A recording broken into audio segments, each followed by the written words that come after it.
The following talk was given at Mile High Church in Lakewood, Colorado. Please visit our website at milehighchurch.org.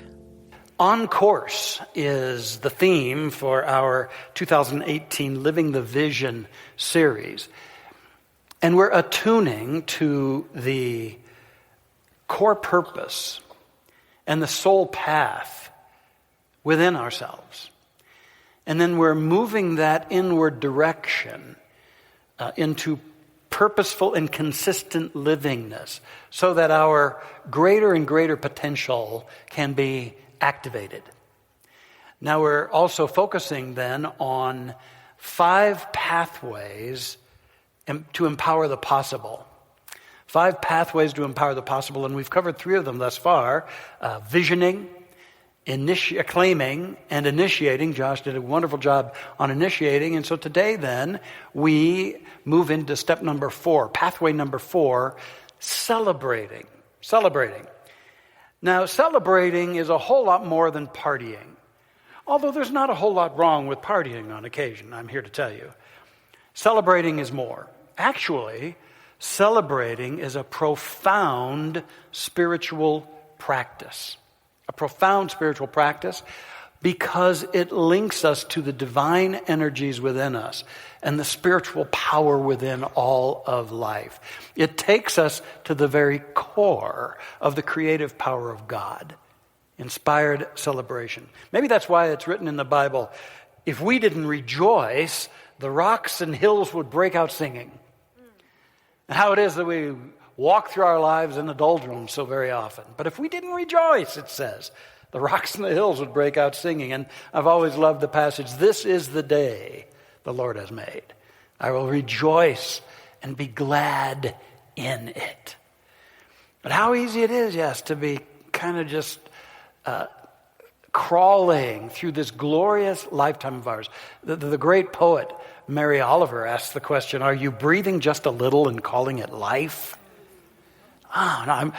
There's a story of a man and his wife. They're in their living room and they're watching TV. And he says to her at one point, just so you know, I never want to live in a vegetative state dependent on some machine. If that ever happens, just pull the plug. And with that, the wife leaped up and pulled the plug out of the TV. So easy to lapse into a vegetative state. Day by day by day. I love that St. Irenaeus, he said, the glory of God is a human being fully alive. We return to celebrating. Now, there's a simple key to this whole thing today. Just remember this. Celebrating is a power stance in life. Celebrating is a power stance in this life. And I want to cover today 5 power stances of celebrating. 5 power stances, and the first one is celebrating higher ground. See, it's very important that when we see things in a lower state, that we climb to higher ground, just like we're doing this Sunday with those who disagree with us. It's celebrating that there is always higher ground, even when things seem to be deteriorating. It's to have that spiritual perception, that inward vision, that heart, to know that we don't need to stay at the lower levels of what may be going on, whether it's in our lives or in our community or in our country or world, but that there's higher ground and we can celebrate it. And once we find that place to stand, we stay there with resilience and with dedication, celebrating that no matter how things might be eroding, there is always a higher ground for us in this life. And do you know that about yourself? Have you let yourself become energized to the lesser? Today may be why you're here then, is to climb to that higher ground and to start celebrating. No matter what goes on, I stand on this higher ground. I was reflecting about a time about 41 years ago when I had completed my first year in the ministry up in my little church in Portland, Oregon. And I got to tell you, I was working as hard as possible because there was a part of me that didn't believe I was going to be able to do what I'd put myself in the position of doing at the age of 24 years old. And don't do any math here. It's not allowed. But So I was at a point, and we all get there, even us ministers, where I was kind of low. I didn't feel up to what I was being called to do. And my self-worth was kind of low, and my energies were low, and I was trying hard, but in some cases I was probably trying too hard. And so I decided, the one brilliant thing I decided was to go visit a wonderful mentor minister who lived just across the Columbia River there in Portland, in Camas, Washington. And his name, I've shared about him before, Dr. Ezra Ellis. And he said, come on up. So I drove up there, and he greeted me in his normal loving way. The man was an embodiment of unconditional love, his wonderful smile, sparkling eyes. And after some pleasantries and a glass of iced tea, I told him, Ez, I'm struggling. You know, I'm kind of down on myself. I don't know if I can do this thing. And I'm working at a lot of stuff, and it's not growing the way I expect it to, and da-da-da-da-da-da. And he just listened, you know, with that loving compassion I could just feel, like waves of warmth coming from his heart. And finally he said to me, you know, Raj, here's what I'd like to do. If you don't mind, I'd like you to sit back there and take some deep breaths and relax. And after you've relaxed for a little bit, I'm going to read you one of my favorite passages. And I want you to take it in. I just invite you to really take it in. And I said, you got it, Ez. And so I did that. I took some deep breaths, and he let me sit there for a couple of minutes, and then I heard his beautiful voice say these words: have you not known, have you not heard, that the everlasting God, the creator of the ends of the earth, faints not, neither is weary. He gives power to the faint, and to them that have no might, he increases strength. They that wait upon the Lord shall renew their strength. They shall mount up with wings as eagles. They shall run and not be weary. And they shall walk and not faint. And he just let those words sink in, as I pray they're sinking into you. And then I opened my eyes, and he said, well, you know where that came from? And I said, well, the book of Isaiah, I think. And he seemed really pleased that I knew that. And he said, I invite you to really live that. And so he gave me a little bit of a formula that I'll never forget. He said, become still and quiet more often. Don't get too caught up in the doingness of your calling. Get still more often. Turn away from the conditions and let go of your expectations, and especially move away from the ego and the judgments, because they only bring tension and conflict into you. He said, and then commune. He said, commune with that presence that's in the stillness. Commune with that. Move into that light that you didn't create, but that shines in you and for you. Commune with that. And he said, it's not greater personal power that you need. It's to allow the flow of God power through you. I'll never forget that. He said, don't struggle for more personal power. Allow the God power to flow through you. And then he said, then go forth and celebrate and mount up with wings as eagles. And I tell you, I could feel something move through me. I had a spiritual healing in that moment. He had taken me to higher ground. And there's times we just got to remember to celebrate higher ground. Take that power stance and move ourselves upstairs in consciousness to that higher ground. I reflect often on beloved Dalai Lama, His Holiness. Erica and I have been with him 3 times, and how he bears the weight of a culture that is being decimated by the Chinese. He had to flee his country as a teenager and lead from afar, and how he's become such a light, and how it always is that when he enters a room, he's giggling.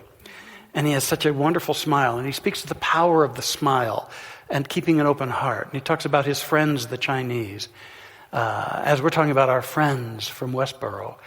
And it's always been such a teacher to me, how through all of that and all that he carries and all the pain he's experienced, he celebrates higher ground. We can do that, you know. We're equipped to do that. On June 22nd, we're having a friend of the Dalai Lama's here, Pico Iyer. They're very close friends. He's an interesting chap, and I highly invite you to be with us. He's a wonderful guy. We've got a picture of him up there. He was born in England to Indian parents, and then he was raised in California. Then he lived in New York, and now he lives in Japan. Now, the reason he's moved all around is that he's a very acclaimed, a renowned travel writer, and has been for a number of years. But there's an interesting chapter that he's moved into in his life, and it's to travel inward. He realizes that's the real journey. He's got a new focus, to remember that our happiness, our clarity, and our ability to be attentive and of benefit to ourselves and the world really is dependent on building that stillness into our days, to slow down a little and travel in. Travel can give you sights, but silence gives you insights. In silence, we can step back, and eternity comes into our lives. Don't miss Pico Iyer. He's a beautiful soul. And don't forget that no matter what the chaos, the discord, the challenges, the heartbreaks, we are equipped to move to and to begin celebrating higher ground. And let us be a voice where we go of the higher ground of awareness, of the unconditional love and the peace and the oneness that we are about. Yes, a power stance, celebrating higher ground. The second power stance is celebrating empowered choosing. Have you remembered how sacred our choice is? What an incredible event in consciousness it is that we human beings vested with conscious awareness, self-reflective awareness, are able to choose. Now, so often we allow old patterned choices to choose us over and over and over again. And yet in any moment, we can choose anew. And we can choose dynamically. And it's time that we began celebrating empowered choosing, so that we remember that we are always equipped to make a deliberate and transformational choice in our lives. Viktor Frankl, the great psychologist who endured the horrors of a Nazi concentration camp, discovered and proclaimed that there was one thing they couldn't take from him, and that was his ability to choose his thought and to choose his attitude. Now, I'm telling you what, if he can know that and do that in that situation, there's not a single person here that can't do that. No matter what you've said to yourself, no matter what you're saying to others, you have empowered choice ability. And I invite you to start celebrating that. Deliberate, transformational choice in your life. Wow, I tell you, on this day where we may get picketed, I was really touched by the account of the granddaughter of Fred Phelps, who started Westboro Baptist, who had the courage, along with a sister, to leave the family. And her name is Megan Phelps Roper. Now, here's a current picture of Megan. And here's what she writes. She says, "I was a blue-eyed, chubby-cheeked 5-year-old when I joined my family on the picket line for the first time. My mom told me to leave my dolls in the minivan. I'd stand on a street corner in the heavy Kansas humidity, surrounded by a few dozen relatives, with my tiny fists clutching a sign that I couldn't even read yet. It said, 'Gays are worthy of death.' This was the beginning," she says. Well, protest then, at that early age, became a daily occurrence, and she was raised to believe that we are in an epic battle between good and evil. And she states, "The good was my church and its members, and the evil was everyone else." And so she did this for the next 20 years, but her anti-gay picketing career ended 20 years later because of an interesting phenomenon. She began to go on Twitter and engage with people. She came out of the cloister of that cult and began to engage with others. And it was a profound experience for her. She began, even though there were spirited conversations, she began to experience the other, and that they could speak civilly, which I think we need to practice a little more in our day and time. and that there was genuine curiosity evolving on both sides. And then a more even remarkable thing occurred when people she was engaging with on Twitter began to go visit her when she was protesting in their cities. And were being kind to her, including a Jewish person. And she'd been raised to hate Jews, all Jews. A Jewish man became very friendly with her and had deep conversations with her. And she started to see these folks as human beings and not the demons that she'd been led to believe. And these became building up a life-altering set of realizations for her, such that in 2012, with a sister, with great, incredible grief and terror, she left the family, knowing that she would never again be able to speak with them. They would not ever allow it, and that has been the case. But as soon as she did that, people rallied around her. The friends she'd met online rallied around her. In fact, she was even given a couch to sleep on and food in the home of a Jewish rabbi. And she began to transform. She began to listen and to learn. And then she wrote an in-depth apology for all she'd done. Most especially, she apologized for picketing at the memorial services of slain service people. And she was amazed at the forgiveness that came her way. Empowered choosing, gang. She speaks about our country now, and I think we ought to listen to her words. We celebrate tolerance and diversity more than at any time in memory, and still we grow more and more divided. We want good things, justice, equality, freedom, dignity, prosperity, but the path we've chosen looks so much like the one I walked away from. We've broken the world into us and them, only emerging from our bunkers long enough to lob rhetorical grenades at the other camp. I remember this path. It will not take us where we want to go. What gives me hope is that we can do something about this. We have to talk and listen with people we disagree with. I'm going to say that again. We have to talk with and listen to people we disagree with. And she said, we just have to decide that it's going to start with us. Celebrating empowered choosing. And we all have that capacity.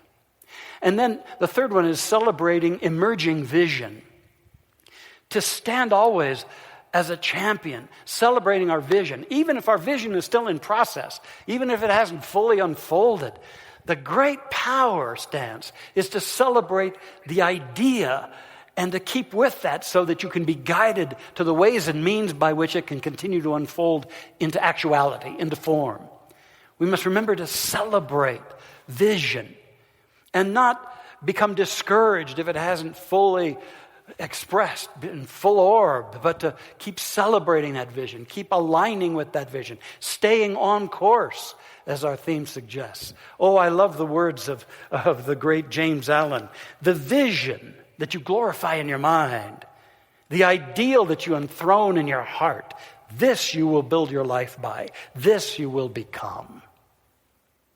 Oh, I invite you into the power stance of celebrating emerging vision. And then fourthly, the power stance of celebrating authentic heart. Authentic heart. Oh, what our world needs more than anything are authentic expressions of heart and caring and love.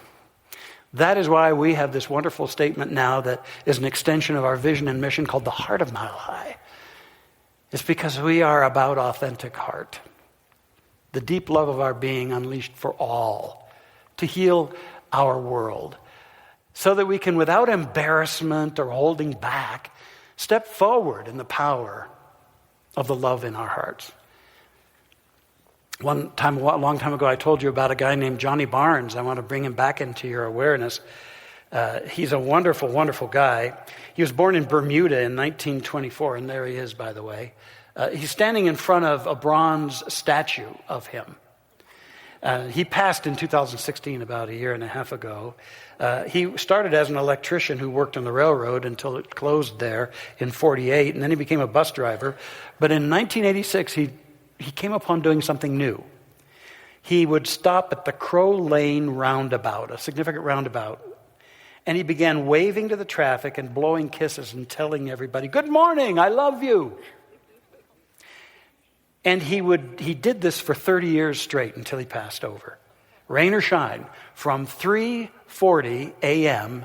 to 10 a.m. He'd be at that roundabout sharing his light. He became an institution, beloved by all there. They called him Mr. Happy. And that statue was erected in his honor. And there have been documentaries about him, and he's known all around the world. And in fact, the police and radio stations would get frantic calls when he wasn't at his official pose. And Johnny Barnes wrote, "I'm just a little instrument in the hands of God to be used in any way he sees fit. From 3:40 a.m. I stand on the corner and greet people and let them know that life is sweet. Life is beautiful. No matter what happens in life, it is always sweet to be alive, to enjoy the sunshine and the flowers and the birds. The good Lord and I are just trying to make people happy. We human beings got to learn to love one another. One of the greatest joys that can come to an individual is when you're doing something that is helping another." God bless Johnny Barnes and the light he brought. God bless all of us when we take the power stance of celebrating authentic heart. And there's one other. It's celebrating boundless beauty. Do you know what a vibrant, amazing miracle this earth is? And we get to be amongst the glory of creation. And sometimes we go to sleep in it. We go into that vegetative state, We forget to celebrate the beauty and the glory in nature, in the arts, in people, in all sentient beings, to savor the miracle of it all. I love Elizabeth Barrett Browning when she proclaimed, "Earth's crammed with heaven and every common bush afire with God. But only he who sees takes off his shoes. The rest sit around and pluck blackberries." Unaware, you see, but we can awaken. Begin to celebrate the beauty in one another, to celebrate the beauty in life itself, the beauty in creation, to be a celebrant of all that is good and beautiful and powerful in this life. I celebrate the beauty in Mile High Church. This extraordinary place, this incredible spiritual community and congregation, and all that it has been for decades and decades, and all that we intend it to be. I celebrate the beauty of this. Do you know how great it is we can come here and speak a unique aspect of truth that blends all the faiths together and teaches people how to live their lives, that works with our children to empower them, not bind them? Isn't it phenomenal what we have right here? It's beautiful. And I celebrate it, and I invite you to celebrate it. Next week, in our Stewardship Sunday, we have the opportunity to celebrate it actively, to step forward and champion it as we share how we're going to support this church in our coming budget year. What a joy it will be. So I just invite you into the power stance of being a celebrant of life, celebrating higher ground, celebrating empowered choosing, emerging vision, authentic heart, and boundless beauty. And I tell you what, just try it. Just give yourself to this. And you're going to find yourself moving from desperation to celebration. And then you'll be a revelation of all the very good of God. And so it is.